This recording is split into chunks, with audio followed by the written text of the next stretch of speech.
윤 대표님, 네. 이재명의 운명이 이렇게 풍전등화에 처하다 보니까 이제는 뭐 비명을 떠나서 친명에서까지도 이재명 퇴진 시나리오 이런 것들이 지금 흘러나오고 있는 것 같아요. 그러니까 이재명의 리더십이 거의 붕괴 직전까지 와 있다 이런 얘기가 될 수가 있는데, 이것을 최근에 이제 뭐 여러 차례 뭐 비명 쪽에서는 물러나야 한다고 이상민 의원 같은 분들은 주장을 했습니다만은, 얼마 전에는 뭐 정치 평론을 하고 있다는 장성철 전 김무성 국민의힘 대표의 보좌관을 했던 사람입니다. 이 사람이 무슨 공론센터인가 무슨 센터 소장인데, 이재명의 10월 퇴진설을 이 CBS에 출연해서 얘기를 했어요. 그래가지고 이재명의 핵심 측근한테 들었다 해가지고 이재명이 그대로 총선을 치를 경우 나도 죽고 당도 죽고 진보가 무너진다. 그러니까 데이터를 하나 내세우고 10월에 물러난다 뭐 이런 얘기를 했고, 무슨 40명의 의원들한테 이렇게 친명 의원들한테 통보가 됐다 뭐 이렇게 했는데, 뭐 정치권에서는 그 찌라시에 불과하다 뭐 이런 것 같아요. 뭐 믿거나 말거나 수준이고 뭐 그 정도 상상은 할 수 있는데, 여기서 하나 확실한 거는 이재명의 리더십이 흔들리고 있다. 그렇죠. 또 하나는 이재명이가 그만큼 공공한 처지다. 지금 뭐 체포 동의안이 넘어오면은 가결될 가능성이 상당히 많아졌어요. 체포 동의안 그러니까요. 찬성한다는 민주당 의원만 지금 30명이 넘잖아요. 또 정의당 무소속 참석하면 압도적으로 가결될 가능성이 많거든요. 부결하면 또 당이 또 약속 위반에 시달리니까 이재명 체제로는 체포가 되든 안 되든 내년 총선까지 갈 수 있겠느냐. 어렵다고 보는 거죠. 어렵다고 보는데, 그렇다고 해서 뭐 10월 달에 뭐 김두관 의원 한다고 해서 무슨 의미가 있겠어요? 그렇죠. 차라리 수렴 청정하는 거 아닙니까? 상황돼가지고. 이재명이 형이라고 그러잖아요. 59년생이거든요, 김두관이가. 그걸 무슨 의미가 있겠어요? 누구 민주당 의원으로 볼 때는 누구 장난해? 그러겠죠. 그러니까 올 12월 말까지만 이재명이가 버티면, 그 다음에는 뭐 비대위로 가더라도 당 중앙위원회에서 비대위원장을 결정하거든요. 그 전이 되면은 전당대회를 또 해야 돼요. 그래서 아무리 여러 가지 하더라도 좀 내용은 결국 초점은 뭐냐.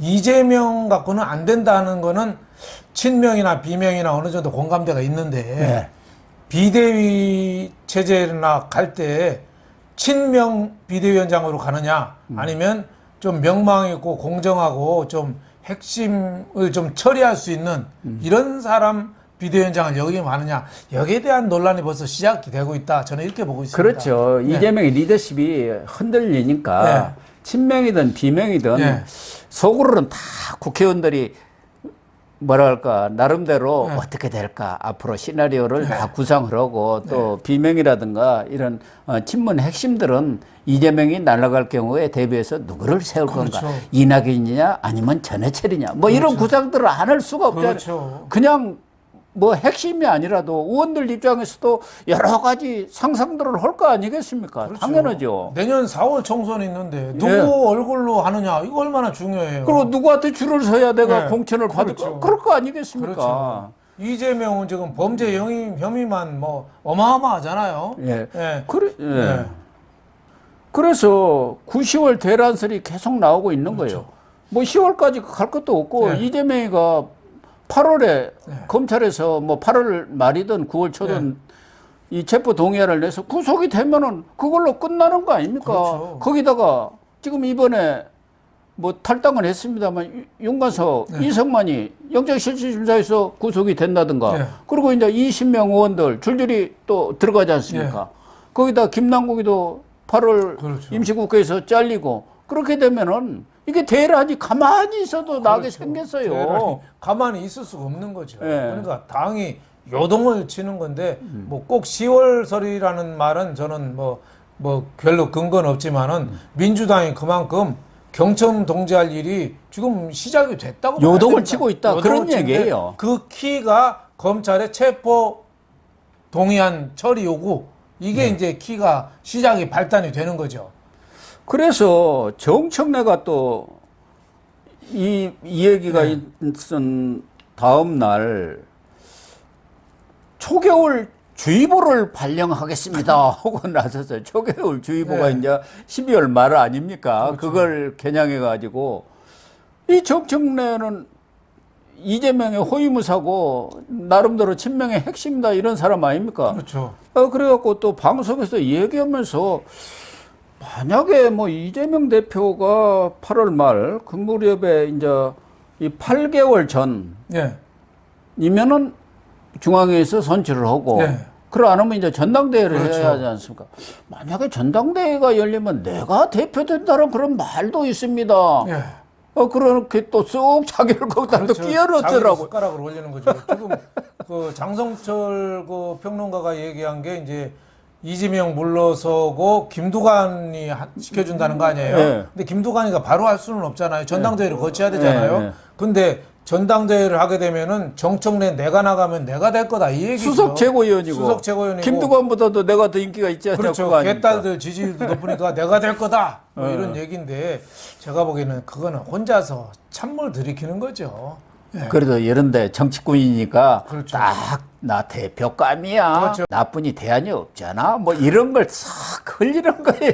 그러니까 뭐 이재명에 비해서는 욕설은 덜 하지만 정청래도 입이 걸기는 유명하잖아요. 욕잘하기로. 그래갖고 김종인 전 네. 비대위원장한테 네. 공천까지 그런 잘라버렸잖아요. 욕쟁이가 대표 노린다는 것도 웃기는 거죠. 근데 또 한 가지 또 12월 말 이후에 되면 이제 비대위로 가는데 지금 비대위원장 성출을 그냥 이재명이가 찍어서 할 수는 없어요. 없죠. 당 중앙위에서 네.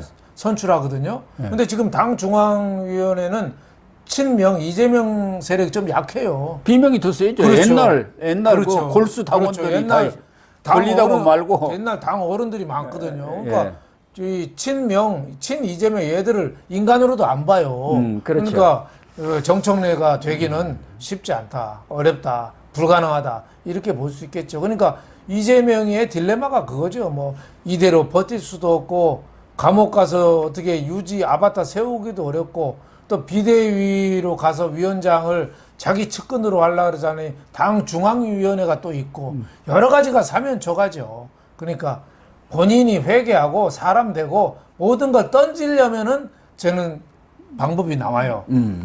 근데 손에 다 움켜쥐고 다 가지려고 하고 잘못을 시인 안 하니까 거기서부터 문제가 생기는 거죠. 그렇죠. 결국은 정청래까지도 네. 이런 정도 시나리오를 얘기했다는 건 네. 친명에서 네. 이재명의 거취 문제를 거론을 공개적으로 한 것은 네. 이 정청래란 말이에요. 그렇죠.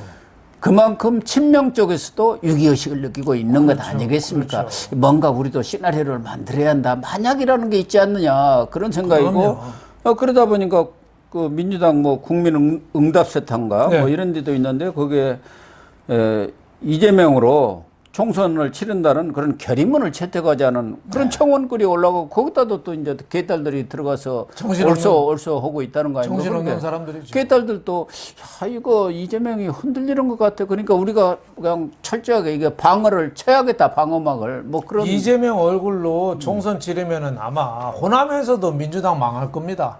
그럴 가능성이 크죠. 호남에서도 망하고 네. 지금 정청래가 자꾸 6.5시에 이런 얘기 초겨울 한파주의보 내리고 하는 게 옛날로 말하면은 바로 목을 칠 일이죠. 이재명 보스가 옆에 있는데 자꾸 초겨울 주의보니 이게 바람 잡는 거예요. 예. 아니 옛날 조선시대는 왕이 내가 물러나고 선의를 하겠다 하는 것만 해도 가서 석고대죄를 하지 않습니까? 근데 감히 그렇죠.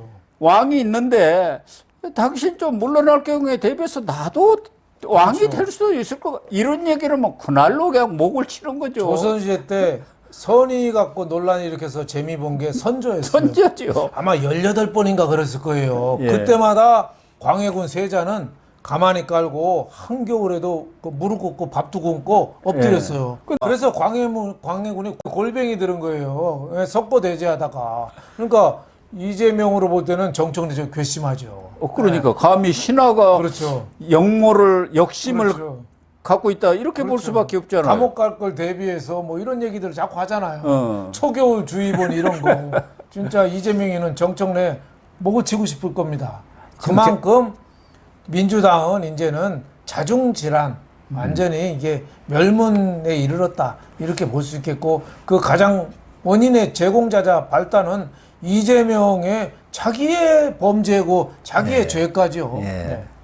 결국 지금 상황 자체가 이재명호, 네. 이재명 체제가 침몰을 하고 있다. 그렇죠. 그런 증자라고 봐야지 않겠습니까? 그래서 저는 여의도에 찌라시가 돌면은 그냥 도는 게 아닙니다. 뭔가 징후라는 게 있지 않습니까? 큰 일이 나기 네. 전에 지진이 올라오면 쥐가 먼저 내뺀다든가 하는 것처럼 찌라시가 돕니다. 네. 그게 이제 나중에 보면 거의 현실화가 돼요. 그렇죠. 그래서 저는 민주당이 결국은 저는 깨질 걸로 봐요. 예. 왜냐하면 이재명은 끝까지 양보 안 할 거거든요.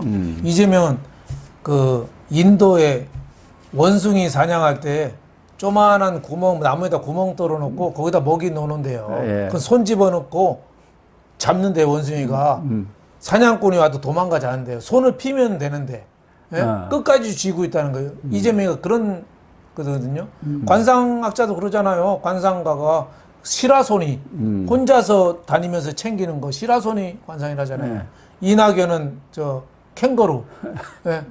앉았다 섰다 뛰고 다 하는데 펀치력이 없잖아요. 그러니까 이재명은 끝까지 당권 공천권을 안 놓으려고 할 테고 또 비명이나 당 전체로 봐서는 이재명으로는 안 되고 결국은 당 깨질 확률이 저는 절반 이상은 넘는다 이렇게 보겠습니다. 그리고 또 당을 대신할 슈퍼스타 뭐 이런 사람이 짜잔 하고 나타나서 당을 휘어잡아야 되거든요. 예. 근데 그게 좀 약하잖아요. 그렇죠. 예, 약하죠. 이낙연도 약하고 다 좀 약해요. 그러니까 수습할 사람이 별로 없다. 그러니까 이재명 측근들이 하는 얘기는 이재명 빼놓고 당대표 할 사람이 누가 있느냐. 네, 이렇게 그렇게 계속 얘기하잖아요. 네. 뭐 시라손이라고 이렇게 상을 네. 본 사람도 있지만 최근에 뭐 네. 대통령 네. 그 관저 논란으로 언론을 탄 네. 지리 풍수 전문가 네. 백재건 씨는 살쾡이라고 그랬대요. 살쾡이. 맞아요. 윤석열 대통령은 악어. 악어. 100년 만에 나올까 말까 하는 악어상이고 그렇죠. 이건 살쾡이하고 악어고 싸움이 싸우면 됩니까? 안 되죠. 그냥 한 주먹거리도 안 되죠. 간식거리죠, 간식. 그리고 저 문재인은 일소라는 거 아닙니까? 뭐 황소도 아니고 일소상이고 조국이는 개인데 뭐 잘 봐야 진돗개인데 그 악어하고 싸움이 됩니까? 안 되죠. 김건희 여사는 공작이라고 그랬죠? 예. 네. 품격이 있다고. 네. 저 김혜경이는 또 퓨마상이라고 그렇게 얘기를 했었습니다. 어쨌든 이재명 체제가 정말 흔들흔들하고 있구나 이런 생각이 듭니다. 네.